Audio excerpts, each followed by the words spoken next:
Assalamu alaikum. In the last lab, we have seen that how we can convert a sequence in how we can take a Z transform of a sequence in MATLAB, and in today's lab we are going to implement the sampling of continuous time signals and their reconstruction in MATLAB. Digital signal processing algorithms are often used to process continuous time signals. To this end, it is necessary to convert a continuous time signal into an equivalent discrete time signal. Apply the necessary digital signal processing algorithm to it and then convert back the processed discrete time signal into equivalent continuous time signal. In the ideal case, the conversion of continuous time signal into discrete time form is implemented by periodic sampling, and to prevent aliasing, an analog anti-filter is often placed before the sampling to band limit the continuous time signal. होता यह है कि जब आप किसी digital signal processor के ऊपर काम कर रहे होते हैं तो जो सिस्टम को इनपुट आ रही होती है वो कॉन्टिन्यूस टाइम सिग्नल की आ रही होती है. फॉर एग्जांपल, अगर मैं कोई वॉइस का डेटा किसी डिजिटल सिग्नल प्रोसेसर को इनपुट कर रहा हूँ तो जो मेरा वॉइस का डेटा होगा वो कॉन्टिन्यूस टाइम सिग्नल होगा. अब जो डिजिटल सिग्नल प्रोसेसर है वो कॉन्टिन्यूस टाइम सिग्नल को डायरेक्टली प्रोसेस नहीं कर सकता, तो हमें अपना कॉन्टिन्यूस टाइम सिग्नल को कन्वर्ट करना पड़ेगा डिस्क्रीट टाइम सिग्नल में. इस चीज को हम जब कन्वर्जन करते हैं तो हम सैंपल्स के ऊपर बात करते हैं. हम इन सैंपल्स की फ्रीक्वेंसी के ऊपर बात करते हैं. अगर हमारे इन सैंपल्स की फ्रीक्वेंसी बहुत कम हो तो सिग्नल में अलाइजिंग का इफेक्ट आएगा जिससे इसकी रिकंस्ट्रक्शन पॉसिबल नहीं होगी. तो आज इस लैब में हम यही चीजें देखेंगे कि how we will investigate the effect of sampling in time domain and the frequency domain respectively. In addition, you will learn the basics of analog to digital and digital to analog conversion. आज की lab में हम लोगों ने यही देखना है. हम सैम्पलिंग को टाइम डोमेन और फ्रीक्वेंसी डोमेन दोनों के अंदर देखेंगे और हम देखेंगे हम कैसे एक एनालॉग सिग्नल को डिजिटल में और एक डिजिटल सिग्नल को वापस एनालॉग में कैसे कन्वर्ट कर सकते हैं. बैकग्राउंड रिव्यू से देखते हैं कि आपके पास एक कॉन्टिन्यूस टाइम सिग्नल है जो कि NT, ठीक है, number of samples into time के हिसाब से सैंपल्ड हुआ है. तो इसकी इक्वेशन हमारे पास जो कैपिटल T है वो सैंपलिंग टाइम पीरियड है, ठीक है. The reciprocal of T is called the sampling frequency. 1/T is equal to Fs sampling frequency और FT. आपकी मर्जी है आप Fs से इसको डिनोट करें या FT से. किसी जगह इसको कैपिटल, मगर जो सैम्पलिंग फ्रीक्वेंसी होती है वो कैपिटल से ही रिप्रेजेंट होती है, कैपिटल लेटर कैपिटल F से रिप्रेजेंट होती है. The frequency domain representation is given by it's continuous Fourier transform. आप इसका अगर हम देखें ये तो खैर इनवर्स फोरियर ट्रांसफॉर्म की इक्वेशन आ रही है कि अगर सॉरी फोरियर ट्रांसफॉर्म की इक्वेशन आ रही है कि GA of J omega minus infinity plus GA of T E minus J omega T dt. और ये फ्रीक्वेंसी डोमेन रिप्रेजेंटेशन है कॉन्टिन्यूस टाइम पीरियड की. ये आप लोगों ने लैप्लास ट्रांसफॉर्म के अंदर इस तरह की रिप्रेजेंटेशन देखी होगी. हम कॉन्टिन्यूस टाइम सिग्नल को जब फ्रीक्वेंसी डोमेन में कन्वर्ट करते हैं तो हम लैप्लास को यूज करते हैं. हम एस डोमेन पे बात करते हैं. ये ओमेगा का साइन हम लोगों ने लैप्लास में ही यूज किया था. और फ्रीक्वेंसी डोमेन अगर आप डिस्क्रीट टाइम फोरियर ट्रांसफॉर्म पे बात करो तो हम लोगों ने लैब 4 के अंदर ही देखा था कि G of E J omega summation minus infinity plus infinity G of N E of minus J omega N ये आ रहा था. तो the relation between time and frequency domain transform is given by this कि 1/T के ऊपर ये sample होते हैं, ठीक है. ये सैम्पलिंग फ्रीक्वेंसी का फर्क आ रहा है. बाकी ऑलमोस्ट हम इन चीजों को देखेंगे आगे जाके मैटलैब में कैसे इंप्लीमेंट करते हैं। अब सैम्पलिंग थ्योरम की तरफ आते हैं। सैम्पलिंग थ्योरम अगर हमें ये कहता है कि जो सैम्पलिंग फ्रीक्वेंसी है वो 2 times of the bandwidth of the signal और 2 times of the highest frequency component present in the signal होनी चाहिए। यानी कि सैम्पलिंग फ्रीक्वेंसी हमारे पास बैंडविड्थ, जो सिग्नल की बैंडविड्थ है उसका ट्वाइस होना चाहिए, या जो हाईएस्ट फ्रीक्वेंसी है उसका ट्वाइस फैक्टर होना चाहिए, तो आपके पास सिग्नल प्रॉपर्ली सैंपल्ड होगा। इस क्राइटेरिया को हम नाइक्वेस्ट क्राइटेरिया कहते हैं, और इस फ्रीक्वेंसी जो आप फाइंड आउट करते हैं उसको normally Nyquist frequency find out करते हैं। ये मिनिमम सैम्पलिंग फ्रीक्वेंसी होती है that must be used to fully recover from its sample version. अगर इससे कम सैम्पलिंग आप करोगे तो आप सिग्नल को रिकवर नहीं कर सकते हो, तो हमें मिनिमम सैम्पलिंग फ्रीक्वेंसी ये रखनी पड़ती है। इससे ज्यादा भी हम रख सकते हैं मगर उससे सिग्नल ओवर सैंपल्ड हो जाएगा। जितने ज्यादा सिग्नल के सैंपल होंगे उतनी ही ज्यादा उसको प्रोसेसिंग करनी पड़ेगी। If sampling rate is higher than Nyquist rate, it is called oversampling. ठीक है। On the other hand, if sampling rate is lower than the Nyquist rate, it is called undersampling. If sampling rate is exactly equal to the Nyquist rate, it is called critical sampling. ठीक है। Critical sampling अगर वो उसी minimum frequency पे आप आओगे तो वो क्रिटिकली सैंपल्ड होगा। ठीक। A convenient way to view the sampling process is illustrated in the figure. We have x of t, a time domain signal entering, and we have SA of t, sampled impulses. SA of t हमारे पास sampled impulses है, एक तरफ हमारे पास x a analogue signal आ रहा है, हमारे पास जो sampled signal आ जाएगा वो XS ऑफ t हो जाएगा। अब इस सैंपल्ड सिग्नल में जो इम्पल्सेस आएंगी उसको हम सैंपल्स के अंदर कन्वर्ट करेंगे तो आउटपुट के ऊपर आपके पास डिस्क्रीट टाइम सिग्नल मिल जाएगा। अब हम देखते हैं, हम पहले t minus n t s करेंगे समेशन में, फिर delta t minus n t s, ये आपके पास एक इम्पल्स ट्रेन है।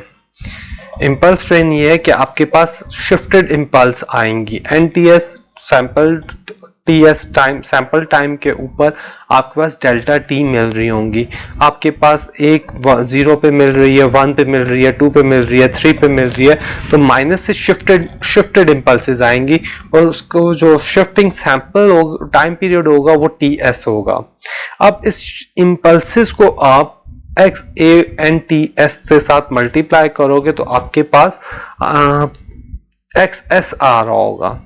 हमने जो ऊपर से हमारे पास शिफ्टेड इम्पल्सेस आ रही हैं उनको हम लोगों ने एक्स ए ऑफ टी से एन टी ऑफ एस पे मल्टीप्लाई किया तो आपके पास एक्स एस ऑफ टी आ रहा है। एक्स एस ऑफ टी को आप अगर हम लोग जो इम्पल्सेस होंगी एक्स एस ऑफ टी में, उसको अगर हम सैंपल्स में रखेंगे तो आपके पास एक डिस्क्रीट टाइम सिग्नल आ जाएगा। लैप्लास में हम कैसे कन्वर्ट करते हैं इसकी डिटेल हम बहुत पहले देख चुके हुए हैं। खैर हम इस चीज पे आते हैं कि अगर मेरे पास ये ये हमारे पास आ रहा है, ये फ्रीक्वेंसी डोमेन रिप्रेजेंटेशन आ रही है। अगर मेरे पास ये ओमेगा नॉट बहुत अगर मेरे पास सैम्पलिंग टाइम पीरियड बहुत कम होगा तो ये ओमेगा नॉट और ये वाला ओमेगा नॉट ये आपस में एक दूसरे के ऊपर आ जाएंगे। ठीक है। और जब ये दोनों एक दूसरे के ऊपर आएंगे, ये दो चीजें आपस में एक दूसरे को ओवरलैप करेंगी तो तब आपके पास इलाइजिंग का इफेक्ट आएगा और रिकंस्ट्रक्शन पॉसिबल नहीं होगी। तो हम इसी चीज को अवॉइड करने के लिए नाइक्वेस्ट क्राइटेरिया को फॉलो करते हैं। जो मैटलैब में हम इसको इम्प्लीमेंट करते हुए करने के लिए जो हमारे पास कमांड्स यूज हो रही हैं वो ये हैं। इसमें से बहुत सारी हम लोग पहले ही देख चुके हुए हैं। Absolute angle, cause, exponent, exponential के लिए, लाइन स्पेस, लाइन जनरेट करने के लिए, पाई 3.14 जो 22/7 की वैल्यू आती है वंस के लिए जनरेट होता है। FREQZ, IMPZ, सिंक फंक्शन के लिए जनरेट होता है। Sinc function impulse train generate करने के लिए ही यूज होती है। अब हम देखते हैं कि हम कैसे एक एनालॉग सिग्नल को मैटलैब के अंदर एक कॉन्टिन्यूस टाइम सिग्नल में कन्वर्ट करते हैं। तो मैं मैटलैब में आ जाता हूँ। सबसे पहले again CLC clear all, close all, clear screen, previous सारी वैल्यूज को क्लियर कर दे, क्लोज ऑल, प्रीवियस सारी फिगर्स को क्लोज कर दे। मैंने एक टाइम वेक्टर जनरेट कर लिया 0 से 1 के बीच में, जिसमें मैंने इंटरवल 0.0005 का दिया हुआ है। मैंने एक फ्रीक्वेंसी ले ली है 13 किलोहर्ट्ज की, और मैं एक सिग्नल जनरेट कर रहा हूँ cos 2 पाई ft। ये मेरे पास XA आ रहा है। इस XA को मैं प्लॉट कर लेता हूँ।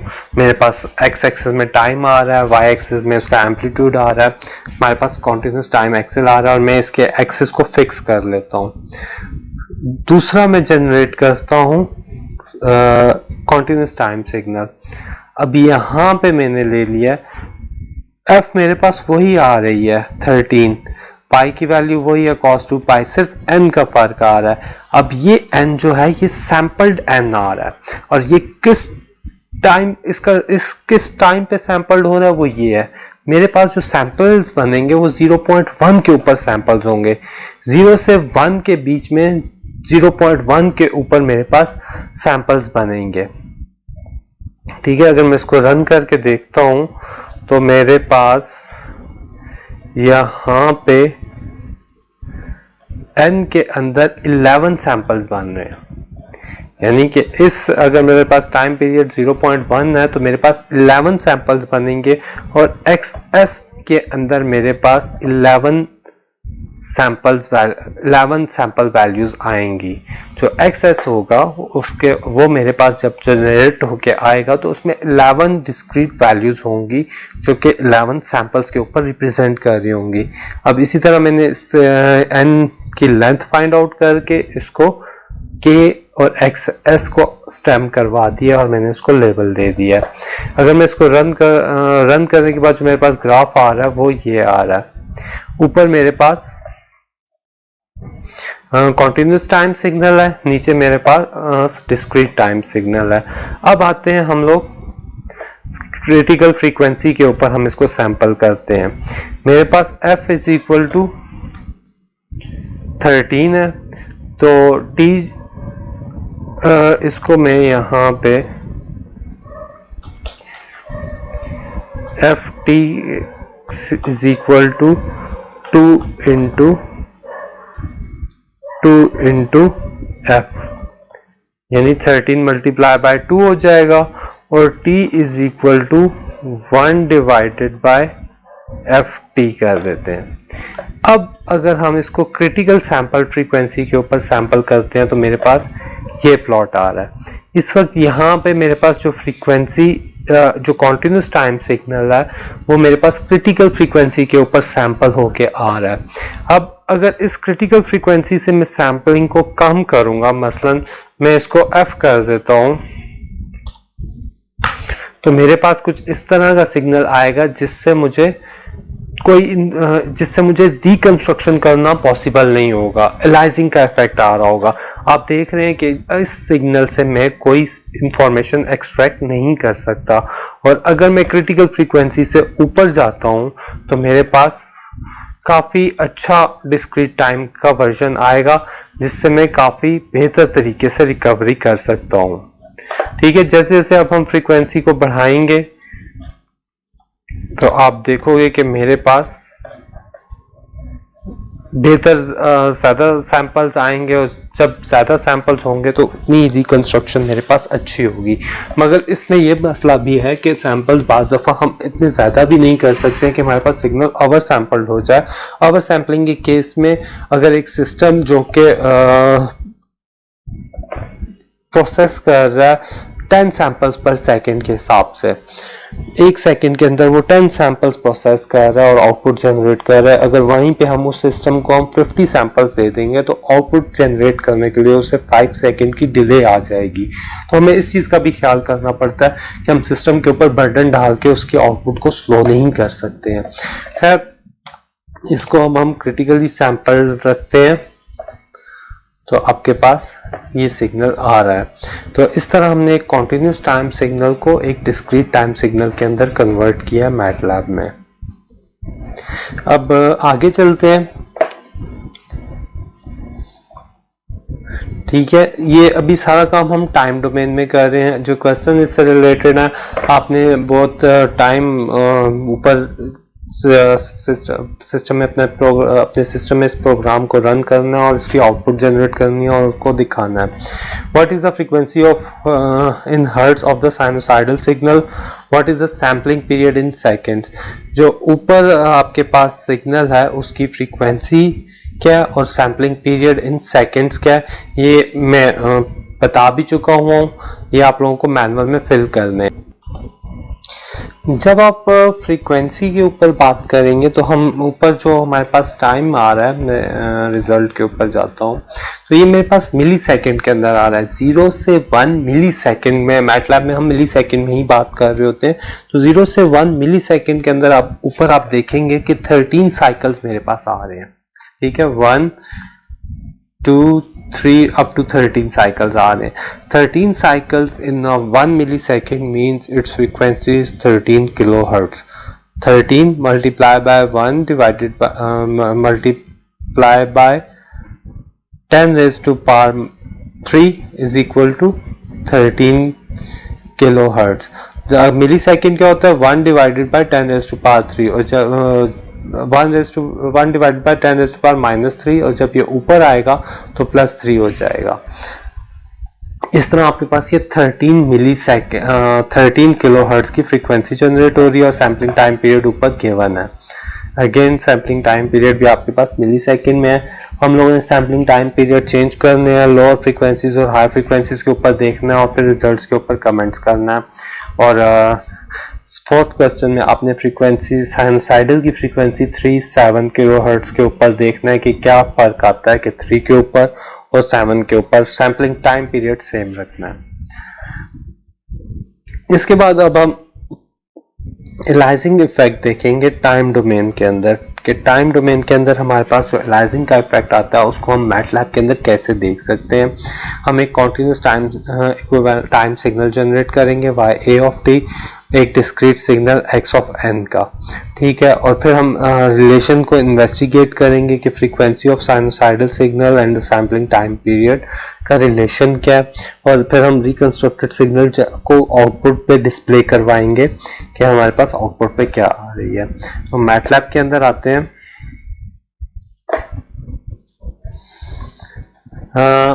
मैंने टाइम पीरियड 0.1 ले लिया। ठीक है, फ्रीक्वेंसी मैंने 13 किलोहर्ट्ज ले लिया है। मैंने एक n वेक्टर जनरेट कर दिया है जो कि 0 से 1 के बीच में जा रहा है और जो t के ऊपर सैंपल्ड है। इसी तरह मैंने इसका ट्रांसपोज लिया है मैंने। मुझे ये कॉलम वेक्टर चाहिए n के अंदर। अब मेरे पास x s के अंदर मेरे पास cos 2 pi f n मैंने एक डिस्क्रीट टाइम सिग्नल जनरेट कर लिया। ठीक है, t is equal to line space minus 0.5 1.5 500 और इसका ट्रांसपोज अगेन लाइन स्पेस। इसको मैं रन करके आपको दिखाता हूं कि लाइन स्पेस की आउटपुट को मैंने t स्मॉल t है t के अंदर मेरे पास कॉलम वेक्टर जनरेट हो रहा है। मेरे पास -0.5 से मेरे पास 1.5 तक 500 वैल्यूज जनरेट हो रही हैं। ठीक है, और ये आ रहा है -0.5 से 1.5 के बीच में मेरे पास 500 वैल्यूज जनरेट हो रही हैं लाइन स्पेस की कमांड से। इट्स सिंपली एक लाइन जनरेट हो रही है -0.5 से 1.5 के अंदर, जिसके अंदर 500 पॉइंट्स हैं। लाइन बेसिकली मल्टीपल पॉइंट्स को ज्वाइन करके ही आप लाइन बनाते हो, तो इन 500 पॉइंट्स को ज्वाइन करके आप लाइन बना रहे हो। उसके बाद हम सिंक फंक्शन यूज करेंगे एक इम्पल्स ट्रेन बनाने के लिए। ठीक है, हम लोगों ने सिंक 1/t × t एक सिंक फंक्शन यूज किया हुआ है। Once size of n minus 1/t n 1 size of t into xs। अब ये क्या कर रहा है, ये मेरे पास एक इम्पल्स ट्रेन आ रही है, इसको मैंने एक्स एस के साथ मल्टीप्लाई कर दिया। ठीक है, मैंने एक्स एस के ऊपर जो मेरे पास जहाँ जहाँ मेरे पास सैंपल्स थे उनको मैंने मार्क कर लिया। और सिंक फंक्शन आपके पास इम्पल्स जनरेट करने के लिए सिंक फंक्शन ही हम ज़्यादातर यूज़ करते हैं। अब मैंने एन और एक्स एस को 0 से रिप्रेजेंट कर दिया, टी और वाई ए जो मेरे पास आउटपुट सिग्नल आ रहा है उसको मैंने जनरेट कर दिया। एन और एक्स एस, ठीक है, एन और इस एक्स एस को मैंने 0 पे रिप्रेजेंट किया और टी वाई ए जो मेरे पास इम्पल्सेस को मैंने मल्टीप्लाई किया है सैंपल्स के साथ रिकंस्ट्रक्शन के लिए रिकंस्ट्रक्शन की है, उसके लिए मैंने उसको मैंने वाई ए से रिप्रेजेंट किया और उसको मैंने प्लॉट कर दिया। अब इसको रन करके देखते हैं तो ये मेरे पास सैंपल्स आ रहे हैं 0 से, ये कॉन्टिन्यूस टाइम सिग्नल है। ठीक है, कॉन्टिन्यूस टाइम सिग्नल आ रहा है आपके पास। अगर मैं इसको बल्कि अगर मैं 0 को हटा दूं तो फिर शायद बेहतर रिप्रेजेंटेशन होगी, मगर यहाँ पे ये क्योंकि स्टेम नहीं हो रहा, ये प्लॉट हो रहा है, इसलिए थोड़ी सी कंफ्यूजन है। हम इसको अलग अलग प्लॉट करके देखते हैं। हम ये कर लेते हैं कि एक फिगर ले लेते हैं, फिगर कॉमा स्टेम कर लेते हैं ताकि आपको क्लियरली पता चले कि n कॉमा एक्स एस आपके पास कॉन्टिन्यूस टाइम सिग्नल कौन सा था और आपके पास जो रिकंस्ट्रक्शन हुई है वो कैसे हो रही है।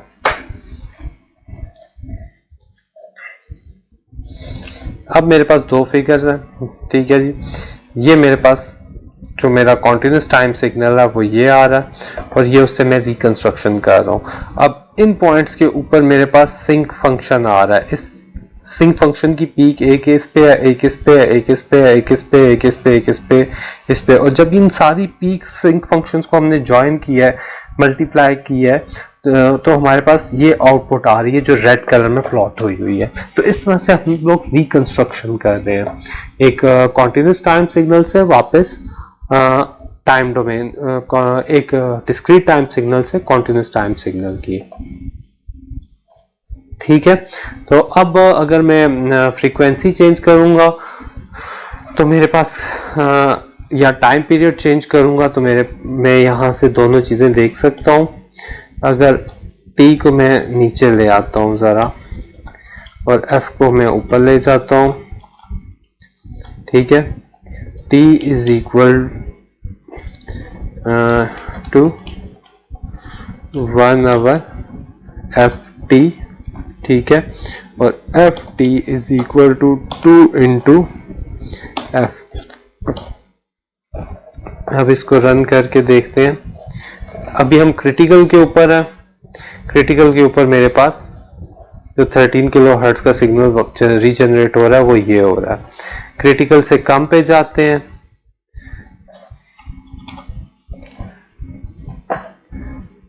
क्रिटिकल से कम पे आ रहे हैं तो मेरे पास रिकंस्ट्रक्शन बिल्कुल ही खराब हो गई है। मेरे पास रिकंस्ट्रक्शन में कुछ भी नहीं आ रहा। अगर मैं इसके एक्सिस को बाइंड ना करूं तो अगर मैं इसके एक्सिस को बाइंड नहीं करूं तो अब मैं देखता हूं तो मेरे पास कुछ रिकंस्ट्रक्शन इस तरह से आ रही है। ठीक है, कि ये मेरे पास जो मेरे पास ओरिजिनल साइन वेव आना चाहिए था, टाइम डोमेन आना चाहिए था, वो नहीं आ रहा। और अगर मैं इसको सैम्पलिंग फ्रीक्वेंसी से ज्यादा करता हूँ, 4 इंटू एफ करते हैं, तो फिर हम देखते हैं कि हमारे पास जो सैम्पलिंग फ्रीक्वेंसी, अब मेरे पास जो सिग्नल जनरेट हो रहा है वो काफ़ी क्लियर है। और जो साइड पे थोड़ी सी आ रही है ये सिंक फंक्शंस की वजह से आ रही हैं। सिंक फंक्शन आपको पता है कि इस तरह का फंक्शन होता है कि दरमियान में पीक है, फिर साइड पे थोड़े से कर्व्स हैं और इस साइड पे थोड़ी सी कर्व्स हैं, तो ये सिंक फंक्शन की वजह से आएंगी। इसीलिए हम लोग इसका एक्सेस को जब हम 0 से 1 के बीच में फिक्स कर रहे थे तो हमारे पास वो साइड वाली चीजें नजर नहीं आ रही थी। इस तरह से जो जितनी ज्यादा टाइम सैम्पलिंग फ्रीक्वेंसी होगी उतनी अच्छी रिकंस्ट्रक्शन होगी, मगर साथ ही साथ सिस्टम उतना ही हैवी होता जाएगा। तो हम लोगों के लिए जो बेस्ट आइडिया होता है हम लोग उसको क्रिटिकल फ्रीक्वेंसी के ऊपर ही रखते हैं। ठीक है, अब आगे देखते हैं कि sampling, effect of sampling in frequency domain. ठीक है, मैटलैब के अंदर ही देखते हैं। पहले वाले दो प्रोग्राम्स को क्लोज कर देते हैं, मैटलैब के अंदर आते हैं कि हम फ्रीक्वेंसी डोमेन के अंदर इलाइजिंग का इफेक्ट देखते हैं। मैंने एक सिग्नल जनरेट कर लिया है, टाइम पीरियड, एक टाइम मैट्रिक्स जनरेट किया 0 से 10 तक जिसका इंटरवल 0.05 है। एक सिग्नल जनरेट कर लिया, एक्सपोनेंशियल सिग्नल है 2t into exponent of -t, और इसको प्लॉट कर दिया है। अब ये t के अंदर मेरे पास t आ रहा है, n नहीं आ रहा, तो ये सिग्नल मेरे पास एक कॉन्टिन्यूस टाइम सिग्नल है। कॉन्टिन्यूस टाइम सिग्नल को अगर मैंने फ्रीक्वेंसी ट्रांसफॉर्म लेना है तो मैंने लैप्लास लेना है, मैंने एस ट्रांसफॉर्म लेना है। तो जो एस ट्रांसफॉर्म या लैप्लास ट्रांसफॉर्म के लिए कमांड यूज होती है वो FREQ-S फ्रीक एस की कमांड यूज होती है। मैंने इसी तरह जिस तरह हम DTFT के लिए एक फ्रीक्वेंसी वेक्टर जनरेट करते थे, वो मैंने 0 से 10 तक फ्रीक्वेंसी वेक्टर जनरेट कर लिया 512 पॉइंट का। ठीक है, इसमें पाई नहीं होगा क्योंकि हम एस डोमेन में हमने FREQ-S की कमांड भेज दी है, ऊपर नम डीनम में भेज दी है, फ्रीक्वेंसी वेक्टर भेज दिया है, और इस जो मेरे पास HA जो रिस्पॉन्स आया है उसको मैंने 2/पाई के ऊपर एब्सोल्यूट रिस्पॉन्स को प्लॉट कर दिया। ठीक है, अगर मैं इसको रन करके दिखाऊं तो जो ऊपर वाला आ रहा है, एक तरफ मेरे पास ये एक्सपोनेंशियल सिग्नल है और ये इसका मेरे पास कॉन्टिन्यूस प्लॉट आ रहा है। अब नीचे आते हैं, उसका जो सेकंड वन है ये मेरे पास इसका फ्रीक्वेंसी ट्रांसफॉर्म का प्लॉट आ रहा है, एब्सोल्यूट मैग्नीट्यूड रिस्पॉन्स का प्लॉट आ रहा है।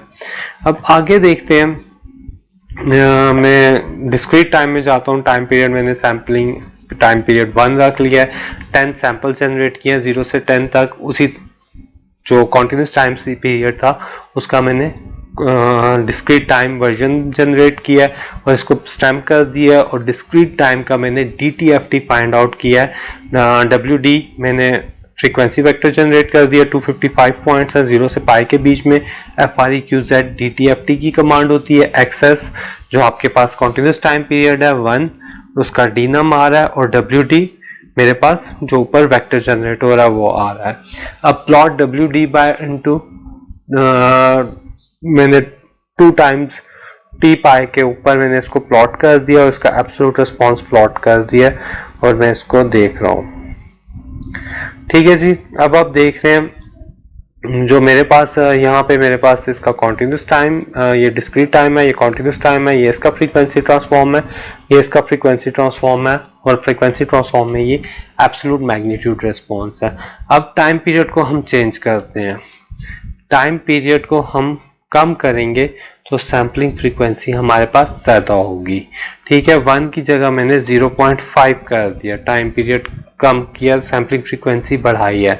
तो अब मेरे पास देख रहे हैं कि जो मेरे पास फ्रीक्वेंसी ट्रांसफॉर्म आ रहा है ये इसके बीच में कंप्लीट आ रहा है। ठीक है, इसका मतलब है कि अब हम अभी हमारे पास एलाइजिंग का इफेक्ट नहीं आ रहा। अगर ये वाला जो एब्सोल्यूट रिस्पॉन्स है वो मेरे पास इतना ज्यादा फैल जाएगा कि मेरे पास उसकी वैल्यूज इसके अंदर बहुत कम रहेंगी, तो हम एलाइजिंग का इफेक्ट हमारे पास आ रहा होगा और हम सिग्नल को रिकवर नहीं कर सकेंगे। मतलब ये कि मैं अगर टाइम पीरियड बढ़ा दूंगा तो सैम्पलिंग फ्रीक्वेंसी कम हो जाएगी। टाइम पीरियड 1 था, अब मैं इसको टाइम पीरियड 3 कर देता हूं। अब आप देख रहे हैं कि उसी का ये जो रिस्पॉन्स है वो इतना एक्सपैंड कर रहा है कि वो एक दूसरे के ऊपर नेक्स्ट पाए वाले रिस्पॉन्स के ऊपर ओवरलैप करेगा। ओवरलैपिंग से आप रिकंस्ट्रक्शन दोबारा नहीं कर सकोगे। तो इस तरह से हम ये फ्रीक्वेंसी डोमेन में अलाइजिंग का इफेक्ट देख रहे हैं। 3 से मैं 2 करके देखता हूँ। 2 से आप देख रहे हैं कि सैम्पलिंग टाइम पीरियड जैसे ही मैंने बढ़ाया सैम्पलिंग फ्रीक्वेंसी थोड़ी और कम हुई है। ठीक है,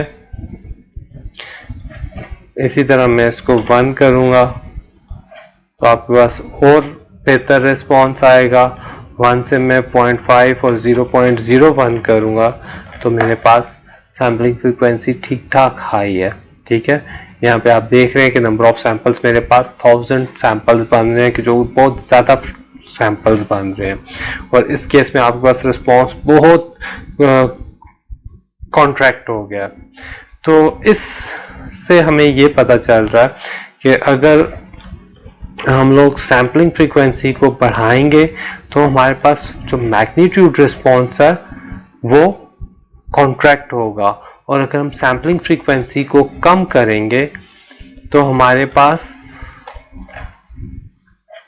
जो एब्सोल्यूट रिस्पॉन्स है वो एक्सपैंड करेगा। हम लोग इसके ऊपर काम कर रहे हैं, वो तो हम लोगों के पास एज अ रेफरेंस आ रहा है कि इस तरह का होना चाहिए, मगर इस तरह का नहीं आ रहा। तो ये बात याद रखिएगा हमेशा, जब भी सैम्पलिंग आप सैम्पलिंग टाइम पीरियड को कम करोगे तो फ्रीक्वेंसी सैम्पलिंग फ्रीक्वेंसी आपके पास बढ़ेगी, और जब सैम्पलिंग फ्रीक्वेंसी ज़्यादा होगी तो जो एब्सोल्यूट रिस्पॉन्स है वो कॉन्ट्रैक्ट होगा, और जब सैम्पलिंग फ्रीक्वेंसी कम होगी, सैम्पलिंग टाइम पीरियड ज़्यादा होगा तो एब्सोल्यूट रिस्पॉन्स आपके पास एक्सपैंड करेगा। तो यही हमारी CTFT continuous time Fourier transform आप FREQS से फाइंड आउट करते हैं।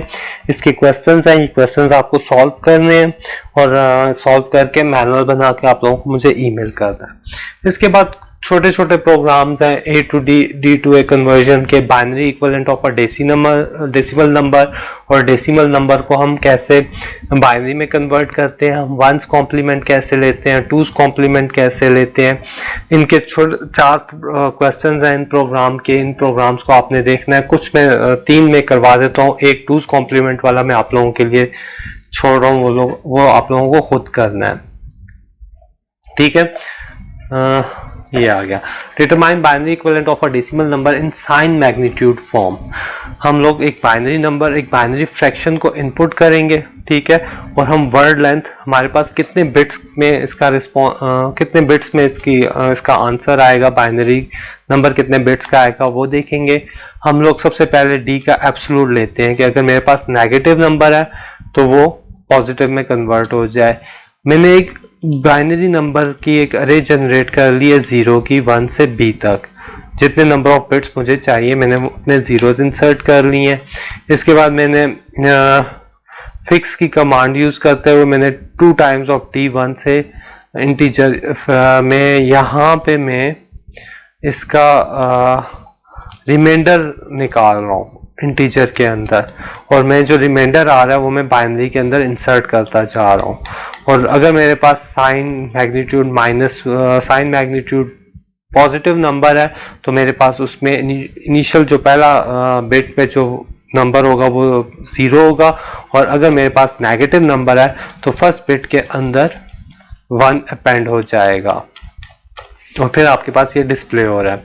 इसको अगर हम रन करके देखें, मैं एक बाइनरी फ्रैक्शन 0.25 लिखता हूँ और मैं वर्ड लेंथ इसकी 8 देता हूँ, तो मेरे पास इसका बाइनरी ये आ रहा है, बाइनरी इक्विवेलेंट ये आ रहा है। ये 0.25 यानी 0.25 का बाइनरी इक्विवेलेंट आ रहा है। ठीक है, इसी तरह नेक्स्ट में हम देखते हैं कि हम कैसे एक बाइनरी नंबर को डेसिमल में कन्वर्ट कर सकते हैं। हम एक बाइनरी फ्रैक्शन इनपुट करेंगे, binary fraction in form of an array input होगी, हम उसकी लेंथ फाइंड आउट करेंगे, हम एक लूप लगाएंगे k is equal to 1 up to the length of that binary number, और इसके अंदर हम d is equal to d plus binary k plus 1 into 2, हम उसको 2 से मल्टीप्लाई कर रहे हैं। ठीक है, और फ्रैक्शन है तो हम माइनस के नीचे आ रहे हैं ताकि आपके पास फ्रैक्शन वाला पार्ट बने। अगर आप यहाँ प्लस के करोगे तो आपके पास मैंटीजा वाला पार्ट बनेगा, आप माइनस के कर रहे हो आपके पास फ्रैक्शन वाला पार्ट बनेगा। अगर आपके पास बाइनरी साइन 1 है तो आपके पास 0 इंसर्ट हो जाएगा और एल्स वरना माइनस साइन इंसर्ट हो जाएगा। इसको अब रन करके देखते हैं। बाइनरी फ्रैक्शन मुझे अरे में इनपुट करनी है तो मैंने अरे में कर दिया 0 0 1 0 0 0। ओके, तो मेरे पास 0.25 आ रहा है। अगेन वही जो पहले मैंने जिसको बाइनरी में कन्वर्ट किया और दोबारा उससे बाइनरी से मैंने डेसिमल में इक्विवेलेंट में कन्वर्ट किया। ठीक है, इससे नेक्स्ट में हम देख रहे हैं कि हम कैसे एक सिस्टम का ones equivalent ones complement find out कर सकते हैं। वंस कॉम्प्लीमेंट नेगेटिव नंबर का वंस कॉम्प्लीमेंट वही होगा, हम वंस कॉम्प्लीमेंट से पॉजिटिव नंबर का फाइंड आउट करते हैं। तो इसमें हमने कंडीशन पहले लगा दी है कि अगर ये नेगेटिव पॉजिटिव नंबर है तो हम इसका वंस कॉम्प्लीमेंट फाइंड आउट करेंगे। अगर ये नेगेटिव नंबर है तो इसका वंस कॉम्प्लीमेंट वही होगा जो उसका आ रहा है। अगर ये पॉजिटिव नंबर है तो इसका वंस कॉम्प्लीमेंट इन्वर्ट होके आ रहा होगा। इसको रन करके देखते हैं। मुझे एक बाइनरी नंबर एंटर करना है। बाइनरी नंबर में अगर मैं 0 स्टैंड्स फॉर नेगेटिव नंबर, तो अगर मेरे पास 0 आ रहा है तो मैं क्या कर रहा हूँ 0 1 1, तो ये नेगेटिव नंबर है, इसका वंस कॉम्प्लीमेंट वही आएगा जो आ रहा है। और अगर मैं एक पॉजिटिव नंबर एंटर करता हूँ जिस तरह इसी को ही करते हैं 1 0 1 1, तो इसका मेरे पास वंस कॉम्प्लीमेंट 0 1 का 0 1 का 0 और 0 का 1 और अगेन पॉजिटिव नंबर आएगा। तो ये मेरे पास इसका वंस कॉम्प्लीमेंट आ रहा है। तो इसी तरह हम इसका टूस कॉम्प्लीमेंट का कोड गिवन है, एक दफा इसको रन करके देखिएगा और इन सारे कोड्स को गो थ्रू कीजिएगा। अगर कोई प्रॉब्लम होती है तो इंशाल्लाह हम क्वेश्चन आंसर्स के सेशन में उसको क्लियर कर लेंगे, मगर एक दफ़ा इन कोड्स को लाजमन गो थ्रू कीजिएगा। मैनुअल अवेलेबल है, लिंक मैंने आपके साथ शेयर किया हुआ है। मैनुअल से देखिएगा, मैनुअल को गो थ्रू करें। आज हम लोगों ने देखा है कि हम कैसे सैम्पलिंग करते हैं। सैम्पलिंग क्यों की जाती है कि जब हम लोगों को एक कॉन्टिन्यूस टाइम सिग्नल को एक डिस्क्रीट टाइम सिग्नल में कन्वर्ट करना होता है तो हम लोगों को सैम्पलिंग करनी पड़ती है। और ये सैम्पलिंग हम किस रेट के ऊपर करते हैं, नाइक्वेस्ट क्राइटेरिया के रेट के ऊपर करते हैं। नाइक्वेस्ट क्राइटेरिया रेट को हमने देखा है कि नाइक्वेस्ट क्राइटेरिया रेट क्या है। फिर हमने एलाइजिंग का इफेक्ट देखा है टाइम डोमेन में, फ्रीक्वेंसी डोमेन में क्या है। हम लोगों ने देखा है कि क्रिटिकल क्या होती है, अंडर सैम्पलिंग क्या है, ओवर सैम्पलिंग क्या है, क्रिटिकल सैम्पलिंग क्या है, इस पे हमने बात की है। लास्ट में हम लोगों ने बाइनरीज के ऊपर बात की है कि हम मैटलैब के अंदर बाइनरी नंबर्स को कैसे कन्वर्ट कर सकते हैं डेसिमल में, डेसिमल को कैसे बाइनरी में कर सकते हैं, कैसे वंस कॉम्प्लीमेंट ले सकते हैं और टूस कॉम्प्लीमेंट कैसे ले सकते हैं।